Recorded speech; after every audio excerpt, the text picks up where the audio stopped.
It is often said that love is a powerful thing, an emotion that can potentially provide a lifetime of happiness. However, on the flip side, it has the ability to turn desperate people into the most barbaric of animals. It was when Kaitlin Armstrong found out that her ex-partner had found love elsewhere that it sent this otherwise seemingly gentle woman into a seething hatred. What she would do next was horrific, and it devastated friends, multiple families, and the entire cycling community across America. Her actions would force her to flee, and she would remain at large for more than a month. And shockingly, it was during this time that she would do almost anything to remain undetected.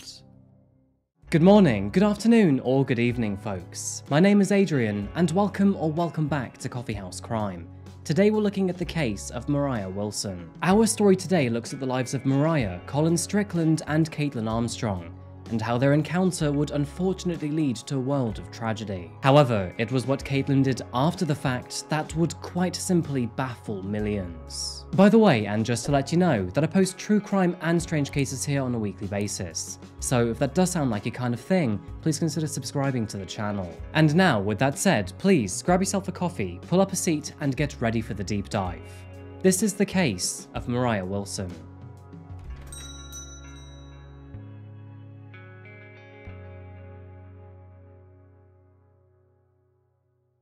Good morning, or should I say howdy, Texas. Found towards the center of the Lone Star State, intertwined with the Colorado River and emerging from the Blackland prairies, we find the well-known city of Austin. The folks here are friendly, the food is Tex-Mex, and the weather is very, very warm. And on the note of the weather, did you know that Austin receives an average of 300 days of sunshine per year? This makes it one of America's sunniest cities, and is one of the many reasons why it's growing so quickly. With a population just short of 2.5 million residents, the metropolitan area is expected to pass 4 million people by the year 2040, which means that Austin must be doing something right. The city's economy is mainly driven by high-tech industries such as pharmaceutical, biotechnology, and IT. And interesting side note, but as of today, there are more than 300 companies in Austin that specialize in AI. All of a sudden, this is sounding like the perfect place for the Terminator.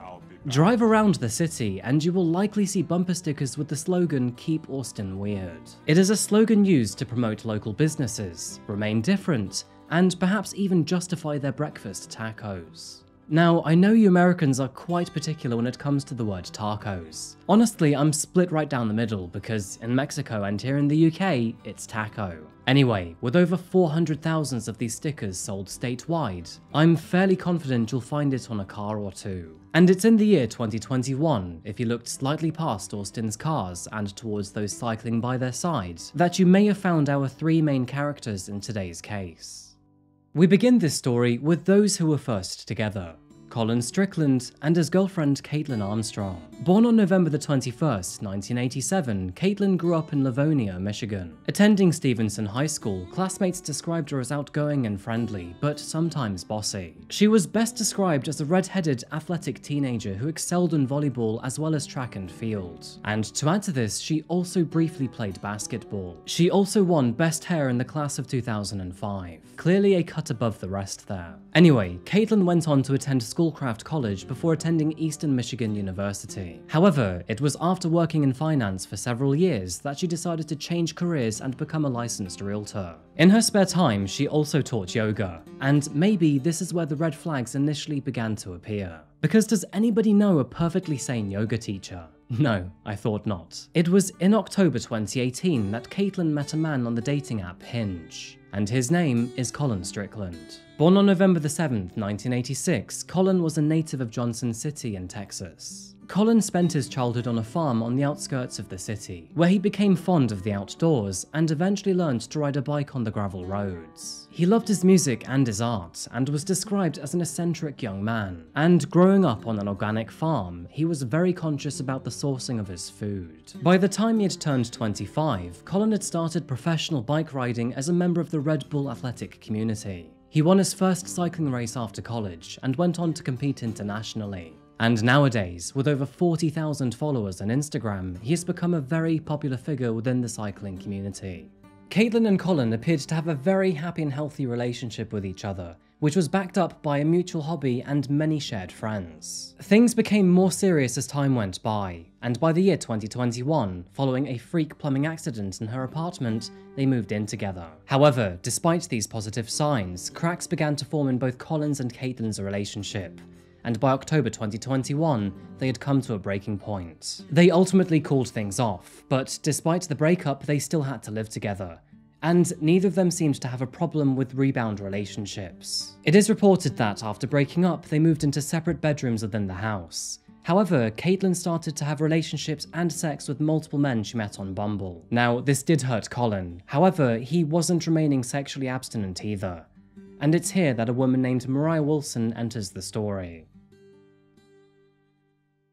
Moriah was born on May 18, 1996, to her parents Eric and Karen Wilson, and by her side, she had one brother named Matthew. Moriah grew up in a small town named Kirby, which is found in the northern half of Vermont. Life here was filled with greenery and the great outdoors. As you can imagine, Vermont is a beautiful part of the world to live in. From a very early age, Moriah displayed a perfectionism that often overwhelmed her. It was in middle school that her parents found a therapist to help her manage her highly driven personality. But this determination would remain, and would further help her to achieve amazing things in life. She went on to graduate from Burke Mountain Academy in 2014, before completing her degree in engineering from Dartmouth College in 2019. And with this strong education in the bag, the world really was at her feet. Moriah loved to travel. She enjoyed writing in her spare time, and was an aspiring cook. Tacos and maple creamies were her favourites. Separately, not together, of course. Then again, no judgment if you desire a Frankenstein of a combination.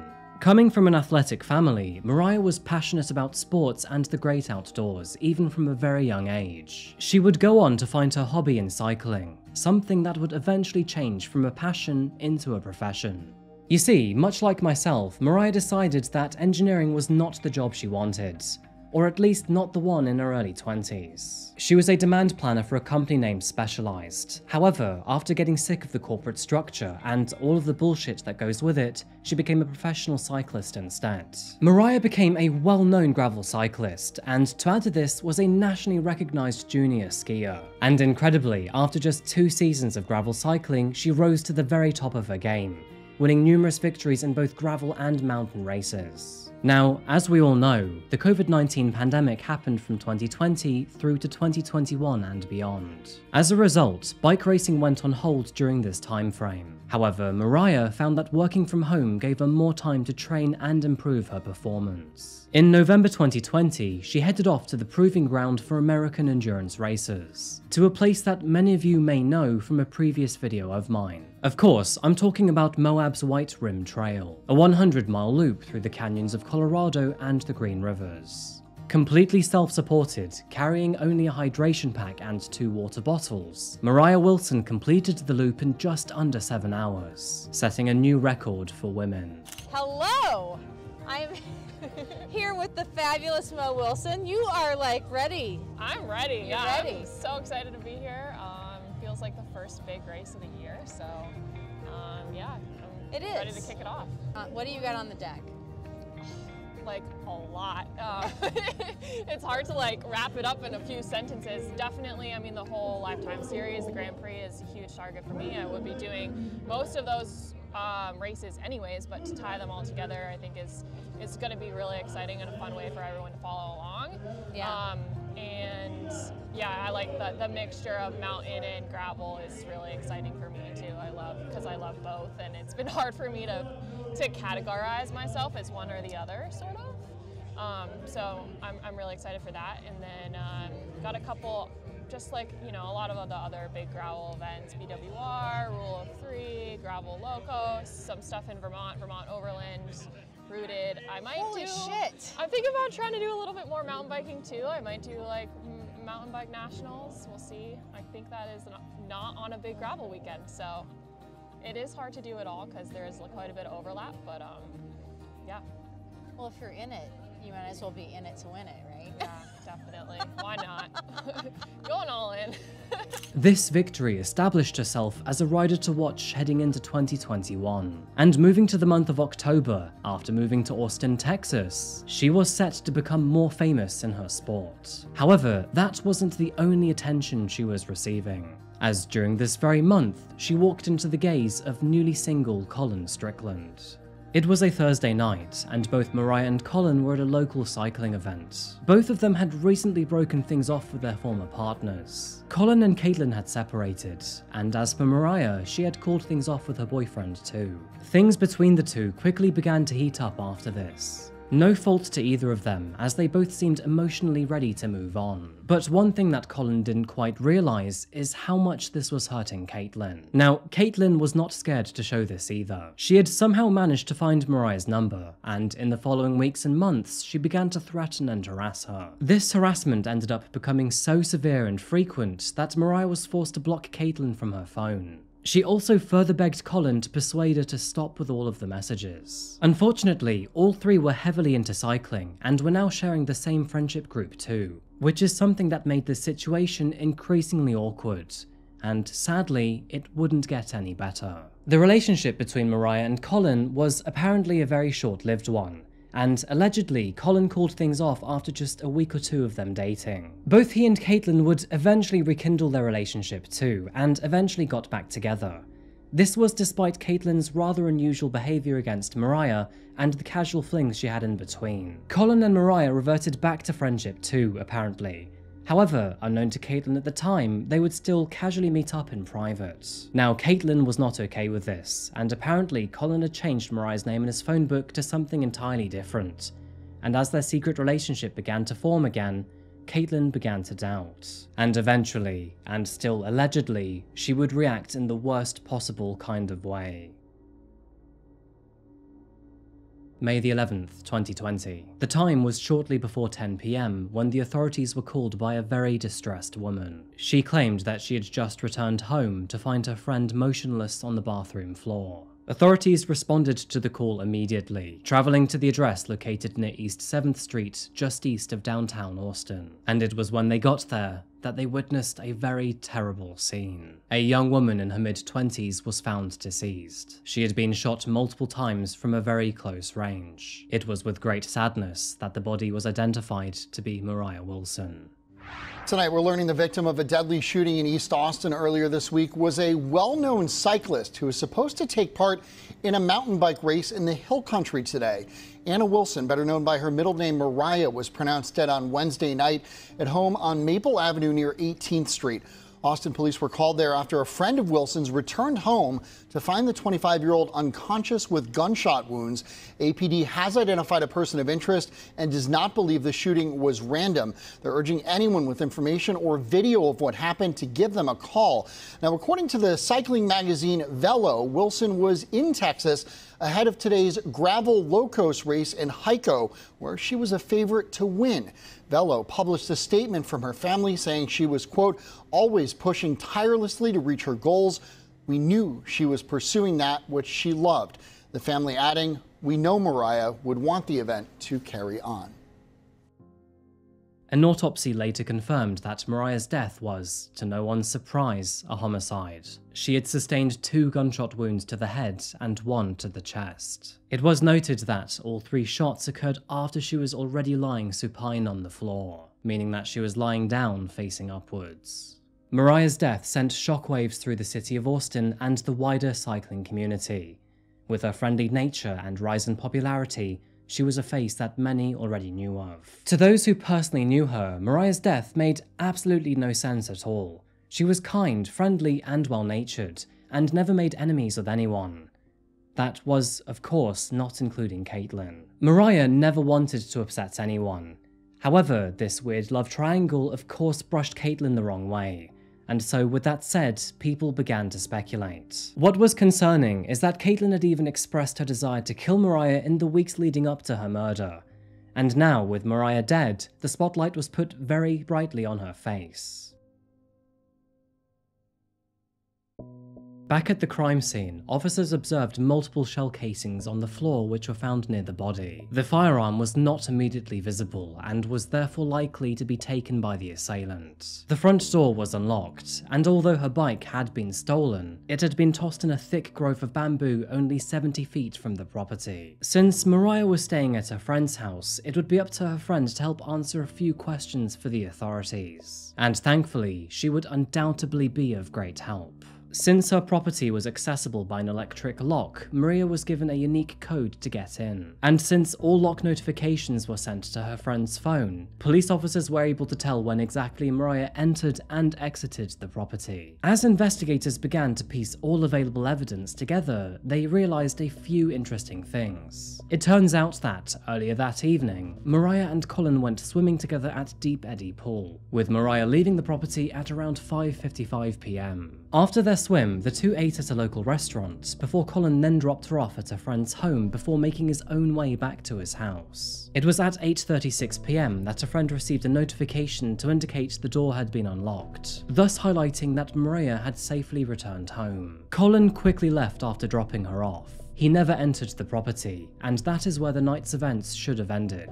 However, unknown to both of them at the time, Kaitlin had actually been stalking the pair. Evidence indicates that she followed them for at least the second half of their outing, and home surveillance footage from a neighbouring residence shows Kaitlin's black Jeep driving by the property at 8:37 p.m. The SUV was very distinct. It had a large bicycle rack mounted on the hitch, a luggage rack mounted on the roof, and chrome around the windows. Furthermore, Kaitlin's Jeep then appeared to stop next to the residence. This information would not do her any favors. Investigators executed a search warrant at Kaitlin's and Colin's home, and upon arriving, they identified the exact same SUV they'd seen in the surveillance footage. They ultimately confirmed that one of the guns found inside the home, a 6-hour handgun, was in fact the murder weapon, and the shell casings found within the handgun were an extraordinarily close match to those found at the crime scene. Although Colin was at the property when police arrived and remained to be very cooperative with officers, Kaitlin was nowhere to be found. This of course leaving her boyfriend in very hot water. The man agreed to be interviewed by police officers, where he then came clean about his love affair with Moriah Wilson. However, he made it very clear that he had nothing to do with her murder. He told them that he'd met her for swimming and then for some dinner. However, the evening remained very PG and he never went inside the property. However, he did admit to lying to Kaitlin, because shortly after leaving Moriah, he sent her the following text message. "Hey, are you out? I went to drop some flowers for Allison at her son's house up north, and then my phone died. Heading home, unless you have another food suggestion." Getting home at around 8:43 p.m, Kaitlin was initially nowhere to be seen. She did return about half an hour later though, at 9:21 p.m. These were not the only details revealed by Colin, however. He also admitted that he'd purchased 2 firearms in December 2021. One of those was for himself, a Springfield Arms EMP, and as for the other, a 6-hour for Kaitlin. And predictably, both of these were found at the property. With a growing level of doubt surrounding Kaitlin's supposed innocence and the authorities looking into her profile, it was realized that she already had an outstanding Class B warrant for her arrest. Now, this warrant was not related to the case, and involved some unpaid bills that she'd incurred for Botox treatments multiple years prior. However, after being located and arrested, it was determined that the Class B warrant was not valid due to her birthday being incorrect. But during this time, and while in custody, she was asked about Moriah's death and her connection to her and Colin. After being asked if she had heard what happened to Moriah, she rolled her eyes and nodded. And when confronted about the surveillance footage, she merely claimed that she didn't know. Frustratingly, with an incorrect arrest warrant, she was released with no further questions asked. But what officers found in the coming days would cast a long and dark shadow over Kaitlin Armstrong. An affidavit released by the Austin Police Department highlights that on May the 13th, 2 days after Moriah's death, a tipster admitted that Kaitlin and Colin were in an on-again, off-again relationship. This tipster, nicknamed Jane, also highlighted that Kaitlin had become furious and shaking in anger at Moriah. She admitted that she wanted to kill her, and how she had recently purchased a firearm or was going to. Text messages which were recovered from Moriah's phone also suggested that both she and Colin still had feelings for each other in January. One message read, "Hey, So, I would like to talk to you at some point. I had originally texted you on Friday, but it appears my texts aren't going through again. This weekend was strange for me, and I just want to know what's going on. If you just want to be friends, then that's cool, but I'd like to talk about it. Cause honestly, my mind has been going in circles, and I don't know what to think. Over the following days, surveillance footage recovered by the APD would confirm that Colin had in fact left Moriah's at 8:35 p.m. and was therefore not her assailant. Surveillance cameras would also confirm that the SUV's license plate was in fact Kaitlin's, therefore making her a prime suspect. To add to this, a ballistic test that reviewed the shell casings found at the crime scene confirmed that the firearm found in Kaitlin's possession was very likely the one used to murder Moriah. Kaitlin seemed to go off the deep end after this too. She moved out of Colin's home, cut all contact with the friendship group, and deleted all of her social media profiles. She also sold her black SUV and began to ghost all of Colin's messages despite owing him a large sum of money. And on May the 17th, 2021 came the next big surprise. Because after releasing a homicide warrant for Kaitlin Armstrong, the authorities learned that she had disappeared. This morning, U.S. Marshals leading a coast-to-coast search for a murder suspect who hasn't been seen in more than a week. 35-year-old Kaitlin Armstrong is accused of fatally shooting professional cyclist Moriah Wilson. Police say on May 11th, officers found the 25-year-old's body at this Austin home with multiple gunshot wounds. EMS shortly after arrived on scene, provided life-saving measures, but victim did succumb to her wounds. Now, as investigators piece together what may have led to Wilson's death, the search is intensifying for the missing suspected murderer. And police say that right now, Strickland is not believed to be a suspect in this crime because he does have an alibi, and security footage does not place him near the scene at the time of this crime. They add he is fully cooperating with authorities in this very much ongoing investigation. Unknown to the rest of the world, surveillance footage captures her boarding a flight to Austin Bergstrom International Airport. Wearing white pants, a blue jacket, and a black protective face mask as she boarded a plane for New York City. And on May the 18th, which was one day after the homicide warrant had been issued, she travelled to LaGuardia Airport. Since she had stolen her sister's passport, the authorities never realised that she had fled. And just like that, Kaitlin Armstrong appeared to be free.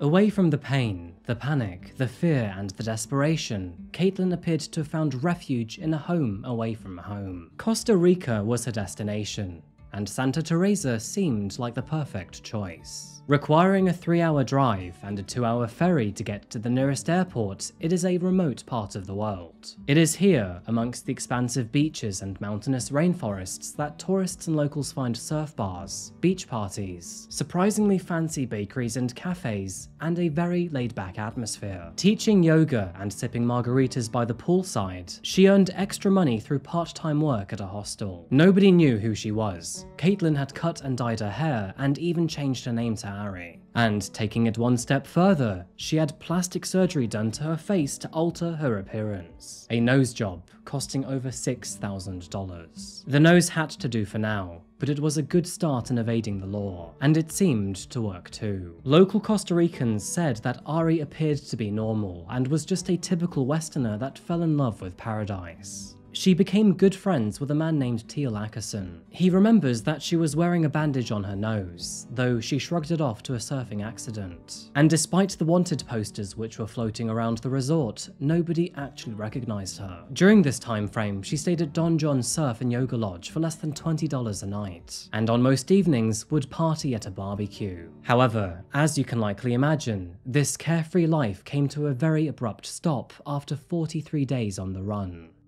3 Costa Rican police officers working with the US Marshals approached her outside the hostel. They demanded to see identification. Ari told them that she didn't have any. However, after searching the safe in her bedroom, they found Kaitlin Armstrong's passports. And at long last, her cover had finally been blown. Authorities finally captured Kaitlin Armstrong in Costa Rica. You may recall she's accused of shooting to death elite cyclist Moriah Wilson in Austin, Texas. Authorities say the killing could have been because Wilson previously dated Armstrong's boyfriend. U.S. Marshals were searching for Armstrong for 6 weeks. The big break came when they said she used a fraudulent passport to board a flight at Newark Liberty International Airport back on May 18th. Now she's finally in custody. Aren Decay has been on the story from the start, joins us tonight with the latest. So what have you learned about how they caught her? Well, Anderson, the U.S. Marshals knew that Kaitlin Armstrong was at Newark Airport on May 18th, 1 week after that murder. They just didn't know if she had boarded a flight. Well, now they know. They know that she flew from Newark Airport to San Jose, Costa Rica. They know that because they were doing interviews with people, and they were told that she had been using someone else's passport, someone that I'm told by the U.S. Marshals that she resembled. So she looked like the person in that passport, and she was passing herself off as that person. So once they knew that, I'm told with the help of Homeland Security, they went through the passenger list at Newark Airport. On that day, they were able to pinpoint that person's name, the rightful owner of that passport. They saw that a ticket had been bought, a one-way ticket to San Jose, Costa Rica, in that person's name.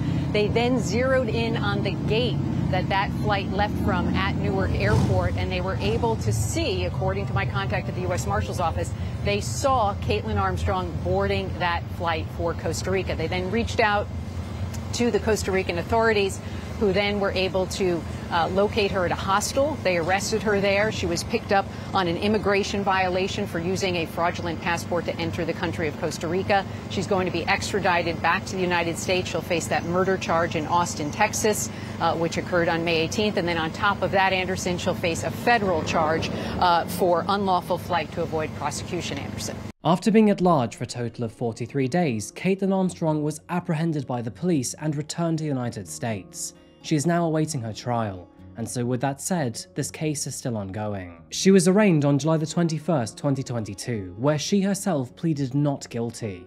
And although her trial is supposed to be happening right now, it has been rescheduled to October 2023. She is also being held on a $3.5 million bail, which, personally speaking, is one of the highest I've seen in a very long time. Given the nature of this case and the amount of information already publicly available, I thought it would be a sensible idea to cover it now and see what sort of discussion comes out of it. And by the way, there is plenty to talk about. However, before we get there, here are a few interesting side notes. First of all, Colin did not murder Moriah. Neither was he involved in planning her death. This is a fact. But what officers do find interesting is how much he supports Kaitlin's character. While being interviewed, he described her in the following way. Do I think Kaitlin could kill somebody? No, I don't. If I thought she was physically capable of hurting another human, I would have extracted myself immediately from that situation. I had no indication she could be capable of anything like that. I would say she is one of the least volatile people that I've ever met, and that's why it's so absolutely shocking. She had sides to her personality that I don't think she shared with anybody. I had no indication of anything like that.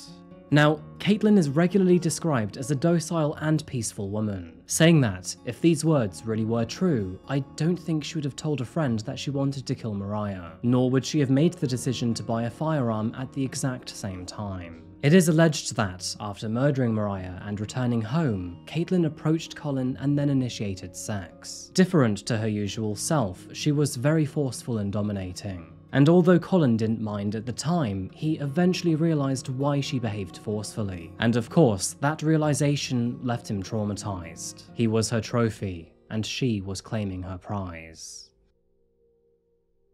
Although Kaitlin has not yet stood trial, and she has a right to prove that she is not guilty, there is a myriad of evidence available to suggest otherwise. Her jealousy over Moriah highlights a motive. Her weapon at home matching the shell casings found at the crime scene highlights a means. And the surveillance footage capturing her vehicle outside Moriah's friend's house confirms an opportunity. In addition to this, there are reports that, one day earlier, she was spotted in the same place on her bike. And it's probably a good time to talk about the gun too. The Sig Sauer firearm was actually purchased as a gift by Kaitlin's boyfriend, Colin purchasing the gun alongside his own just weeks before the murder. Colin claims that this was purely for the intention of self-defense. He believed that she deserved to feel safe when alone, and obtained the gun for her as a result. Whether this was legal or not, there seems to be many opinions on this one, especially considering the circumstances. And by the way, just a few days before Moriah's death, Kaitlin headed to a fire range to practice using this gun.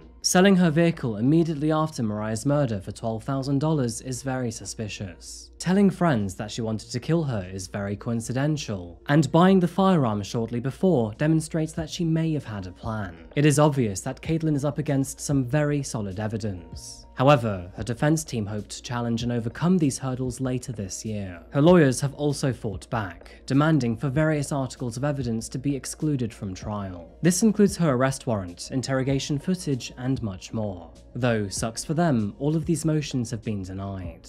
They also claim that she was not properly read her Miranda rights, and that she has faced corrupt officers who have been against her from the very beginning. Her team have said that the officer who wrote her police affidavit is, quote, a misogynist who has written a fictitious story portraying Miss Armstrong as a jealous woman scorned by Mr. Strickland. Her lawyers have also claimed that she left Austin legally, and that her flights and changes to her appearance were decisions driven by fear of her boyfriend, Colin. So, the big question on everyone's mind is, did Kaitlin do it? Is there enough information publicly available to confidently say yes?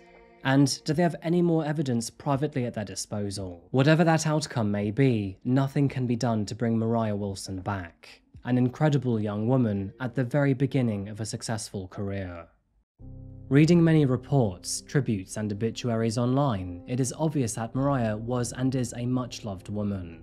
Her achievements at the young age of 26 are honestly quite remarkable, and her interviews with many reporters highlight that she had a very modest and humble demeanour to go with it. Moriah made a lasting impact on the cycling world as the fastest rising star in gravel racing, not only for her mountain biking and gravel racing strengths, but for her friendly and approachable personality too. She always pushed tirelessly to reach her goals, and was pursuing what she loved most around the same time she met her end. I hold a lot of respect for her. Seeing someone so dedicated and passionate about their hobby is always a wonderful thing to see. She was talented, intelligent, fast, gentle, focused, and graceful. She had an inner strength that is so rare to see in any human, especially one as young as 26. Naturally, Moriah's family and friends were devastated by her untimely death. In a statement, they said, "There are no words that can express the pain and suffering that we are experiencing due to this senseless, tragic loss." As her community liked to describe her, she was all light and laughter, a perfectly fitting statement for a bright, friendly young woman.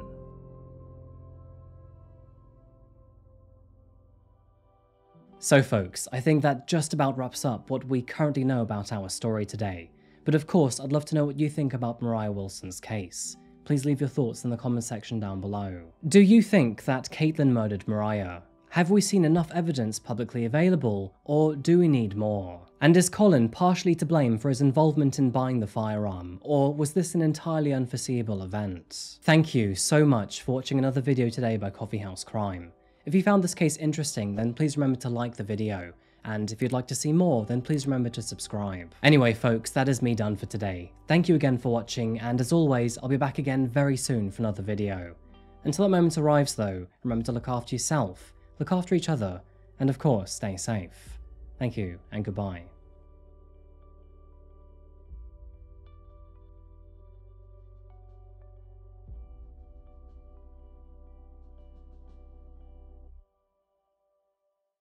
Hello. Good morning. How you doing? Hey? Gonna say hi to the camera. Oh, just woke up from a nap. The people keep asking for you, you know? Every single video. Look up here. Every single video they ask for more Nero. What'd you see?